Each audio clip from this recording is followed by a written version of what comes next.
Kapesa Kitchen, voilà les gimbi teku teku batia solo na nzombo na commandé te na zwa zéro bo passer ba commande na bino toujours biteku teku lambami na ba norme nyonso tokos.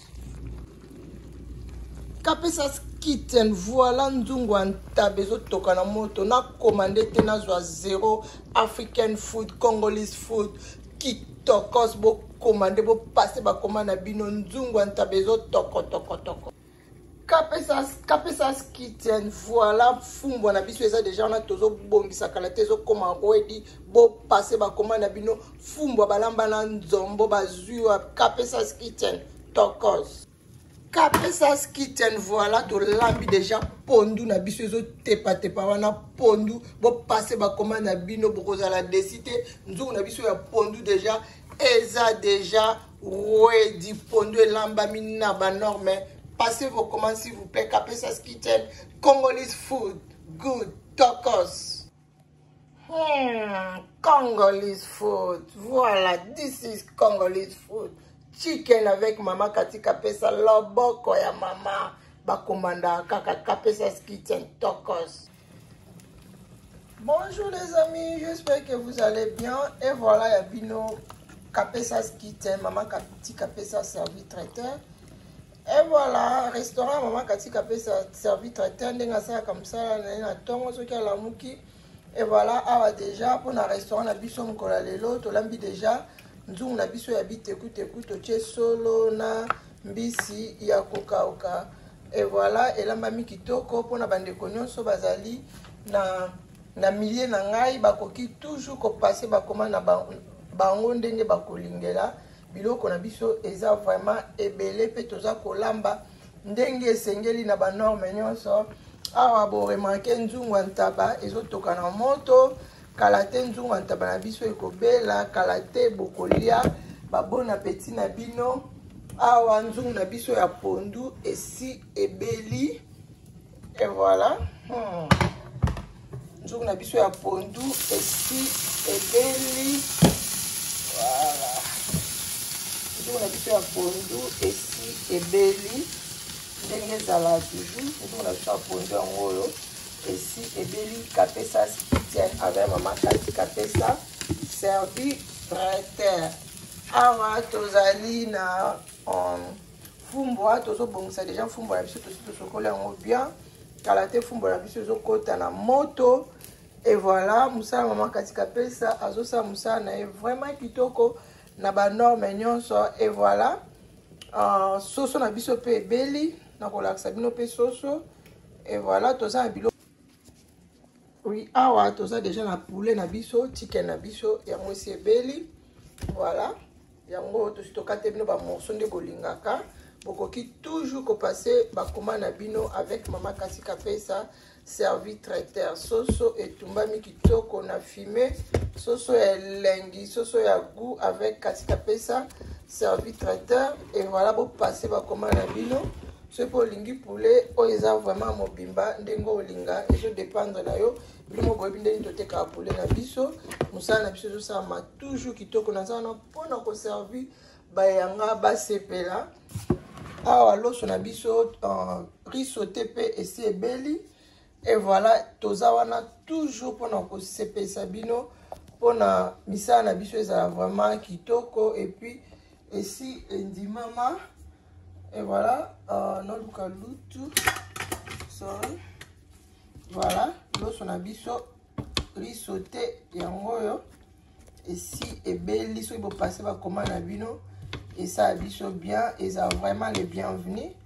Voilà, avec Mama Kati Kapesa servi traiteur toujours riz sauté vraiment elamba mi kitoko ba commande na bino et kozala les bienvenus. Kati Kapesa traiteur, voilà. Awa ntaba na biso ebeli. Voilà, ntaba na biso ebeli. Nde Mama Kati Kapesa servi traiteur azosala mosala na ye endimami na États-Unis d'Amérique. Voilà, vraiment elubu moko kitoko mpona ba oyo bapasi na bakoma na bango te bakoki toujours kopase koma na bango bazala dessus te epaseka boye bwa kitoko boye okomande te oboye olia na fufu olia na loso olia makemba yame kitoko makasi voilà awa nde na prometaki bino kofungwa na biso mpe ebele voilà fungwa na biso ebele voilà fungwa na biso mpe ebele deja kandi nalobaki ke tozosala fungwa na biso kala te ebela fungwa yango oyo esi ebele bokomande bopase bakomande na bino bosavone massivement bozala dessus te voilà merci bye bye Kapesas Kitchen voilà fungwa yango ebeli ndenge kaka na prometaki bino voilà fungwa na biso yami Congolese food fungwa na biso ebeli kitoko voilà bakomande na bino ezala bienvenue. Oh my god voilà taba na biso ebeli yami taba na biso ebeli la commande na bino ezala le bienvenue taba na biso ebeli tokos Kapesas Kitchen voilà fungwa yango ebeli ndenge kaka na prometaki bino voilà fungwa na biso yami Congolese food fungwa na biso ebeli kitoko voilà bakomande na bino ezala le bienvenue. Salut et voilà ya bino maman Kati Kapesas servi traiteur Kapesas Kitchen toujours nayebi bino opportunité mosusu ya sika ya kitoko oyo bandeko ebele bakosepela nango eza nini ezali dodage. Alors dodage à partir d'aujourd'hui dodage avec Kapesas Kitchen online ceux qui olingi okomande biloko na yo ya kolia voilà okoki toujours kokota na dodage omona menu na biso ya Kapesas Kitchen eza wana bopase bakomande na bino na food oyo bolingaka ya African food na kanisi bozala dessus te bopase bakomande na bino et puis toza vraiment na batan na biso ezali précis toza ba heure oyo totie quand est-ce que tobando fongola quand est-ce que tobando kanga et puis programme na biso pe horaire na biso nyonso eza wana en ligne. Alors bozala dessus te j'espère que vous sepeli une opportunité wana voilà bisous bye bye.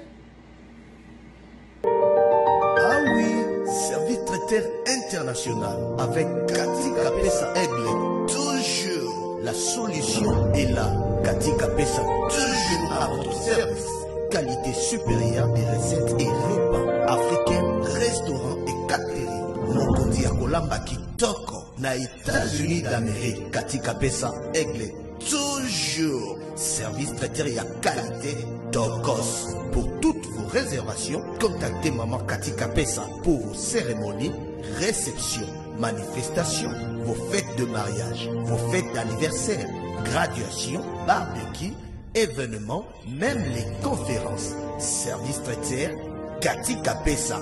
Toujours à votre service. Qualité supérieure des recettes et repas. Bamosusu, c'est local.